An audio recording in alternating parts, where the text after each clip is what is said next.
Today, I will provide a summary of the highly emotional adventure film titled The Call of the Wild, which delivers a message of loyalty, courage, and resilience, teaching us a lesson in humanity.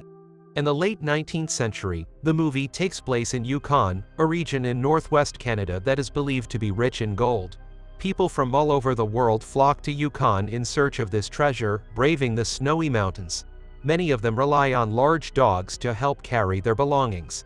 The main character of the movie is Buck, a mix between a Saint Bernard and a Scotch Collie.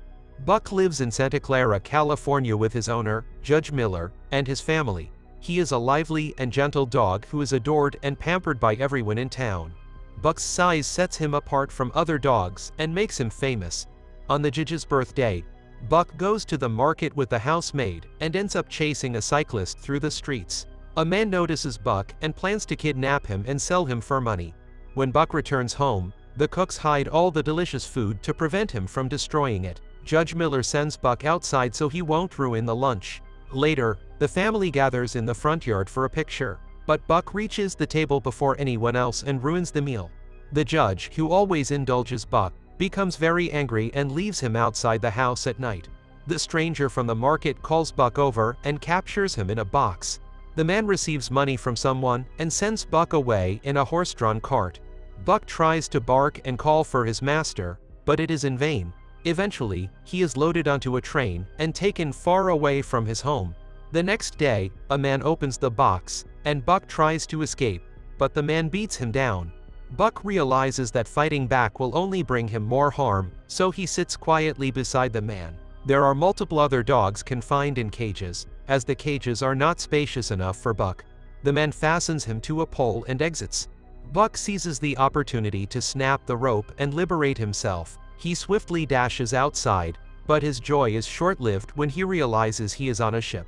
The ship halts upon reaching Yukon, Canada. The place is teeming with people in search of the rumored gold. Nevertheless, none have ever succeeded in finding the treasure. Buck, who has resided in the arid lands of California his entire life, struggles to walk in the snow. He becomes captivated when it begins to snow. He breaks free from the rope fastened to his neck and frolics around the bustling area joyfully. Unlike his hometown, people here become irritated when Buck collides with them. One of the many individuals seeking gold is an elderly man named John Thornton. Buck accidentally bumps into John, but unlike the others, the man does not scold him. Buck notices that he has dropped his harmonica and returns it to him. John is impressed by Buck's intelligence, but before he can converse with him, Buck's owner takes him away. Subsequently, Buck is kept for sale alongside other dogs. He is the largest and heaviest among them all. He attempts to make friends, but the dogs do not appear interested. Then, a French-Canadian mail runner named Perrault purchases Buck for a dog sled to transport mail across the Yukon. He introduces Buck to his partner Francois, who remarks that he is larger than the dog they desired. Buck then encounters the remaining dogs from the sled. They are led by the fierce pack leader, a husky named Spitz. Perrault has never managed to deliver any mail punctually, but with Buck, he hopes to reach the mail depot before the deadline. Although the dogs do not comprehend, Perrault provides them with a briefing about the 500-mile-long journey they are about to embark on to pull the load. Buck is fastened with a collar that he is fond of. Finally, the journey commences, and the dogs begin to run.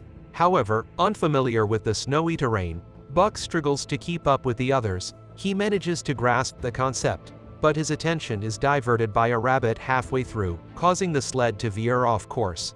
Buck changes direction and plummets off a cliff, taking the entire cart with him. Spitz growls at him for his foolish mistake, but Perrault encourages Buck to continue with the pack. By the end of the day, Buck is utterly exhausted. Finally, they find respite in the evening at a camp. Buck is unsure of how to sleep in the snow and feels extremely cold. He tries to snuggle up to his new master, Francois, but is chased out. Suddenly, he spots a magnificent black wolf. This wolf is his guardian angel, who will guide him throughout their journey. The next day, running becomes more challenging as they encounter a slippery icy terrain. At night, each dog is given one fish for dinner. The leader Spitz threatens a dog and takes away his share. Buck selflessly gives his fish to the Pua dog and walks away. The other dogs witness this act of kindness and look at Buck with admiration. One day, after a long day of work, the dogs are thirsty, but Spitz refuses to let them drink from a small puddle. Buck breaks a piece of ice to create a puddle for the others. This act earns him the respect of the other dogs, much to Spitz's anger. As time goes on, Buck learns how to run efficiently in the snow, making the sled move faster than ever before. Eventually, they come across a frozen lake that they must cross. Francois goes to check for cracks in the ice but accidentally falls in. Perrault rushes to save her, but Buck beats him to it. He jumps into the lake and reaches Francois, but becomes lost in the icy depths. Just then, the black wolf appears and shows Buck the way to the surface. Buck manages to bring Francois to safety. Perrault loses sight of Buck and becomes anxious, but Buck reappears beside him moments later. Perrault embraces Buck while Spitz watches them with envy. Later that night, Francois, Buck, and Perrault gather around the fire and engage in conversation. Francois informs Buck that Perrault's sole desire in life is to deliver the letters to the mail depot on time. She emphasizes that Perrault truly believes in Buck's ability to help fulfill this dream. Meanwhile, Spitz observes their conversation from a distance and allows jealousy to consume him. Later, he confronts Buck in front of the pack and viciously attacks him. Buck eventually collapses from exhaustion. The rest of the pack is too afraid to stand up to Spitz, but one dog barks at Buck, urging him to get up and fight. Motivated by the noise, Buck rises to his feet, determined to retaliate. In a matter of seconds, he knocks Spitz down. The other dogs celebrate Buck's victory as Spitz silently retreats from the pack. The following day, when their owners awaken, they discover that Spitz is missing. Without wasting any time, they decide to continue their journey. Buck assumes the role of the pack's new leader, but Perrault insists on appointing another dog. He attempts to fasten the collar around the dog's neck, but the dog refuses. Since the pack has already accepted Buck as their leader, Perrault quietly places the collar on him. They proceed on their journey at an even faster pace, but they encounter a snowstorm midway. Perrault instructs Buck to turn left, but Buck spots his guardian on the right side and realizes they must go right. Disregarding Perrault's command, Buck leads them in the correct direction, saving everyone from the snow. After some time, they finally arrive at the mail depot on schedule. Perrault is overjoyed to distribute the letters to the recipients. In one of the cabins, John Thornton writes a letter to his wife, reminiscing about their late son. When John hands the letter to be delivered, he recognizes Buck. Perrault receives a letter revealing that the mail route will be replaced by the telegraph, rendering his services unnecessary. Reluctantly, he sells the dogs to a shop, leaving Buck without a master. However, a man named Hal takes an interest in the dogs and purchases them to use for carrying luggage. He secures the dogs to a sled loaded with numerous bags and a woman. The dogs are overwhelmed by the long wait, but Hal refuses to give up. He asks his brother-in-law Charles to discipline the dogs, but John intervenes and advises against starting the journey due to an approaching snowstorm. Ignoring John's advice, Hal forces the dogs to pull the heavy luggage. The dogs quickly become exhausted and collapse under the weight, which infuriates Hal even more. He pulls out a gun, intending to shoot Buck, but John stops him once again.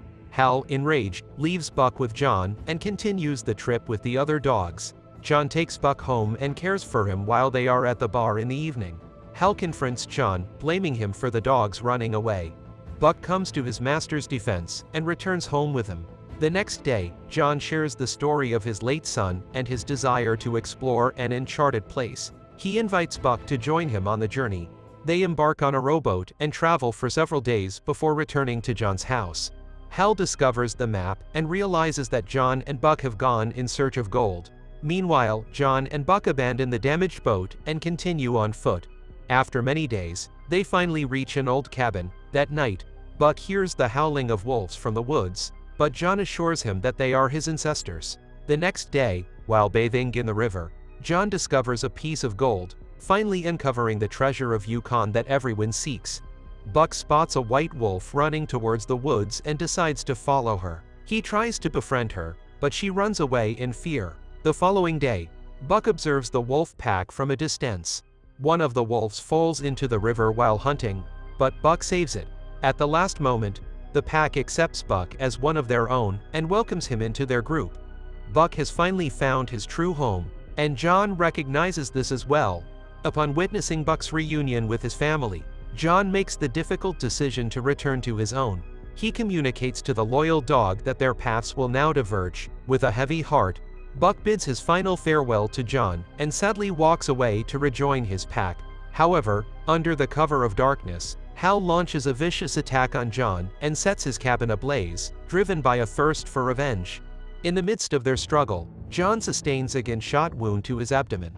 Just as Hal is about to deliver the fatal blow, Buck finally comes to his master's rescue. Seizing Hal, Buck hurls him into the engulfed cabin, putting an end to his malevolence once and for all. Buck then settles beside the gravely injured John, faithfully remaining by his side as he draws his last breath. The following day, a white wolf arrives to collect Buck, leading him away into the depths of the forest. As time passes, Buck establishes a family with the white wolf, becoming a leader of the pack and imparting upon his offspring the importance of courage in the face of fear. Buck has now become the master of his own destiny.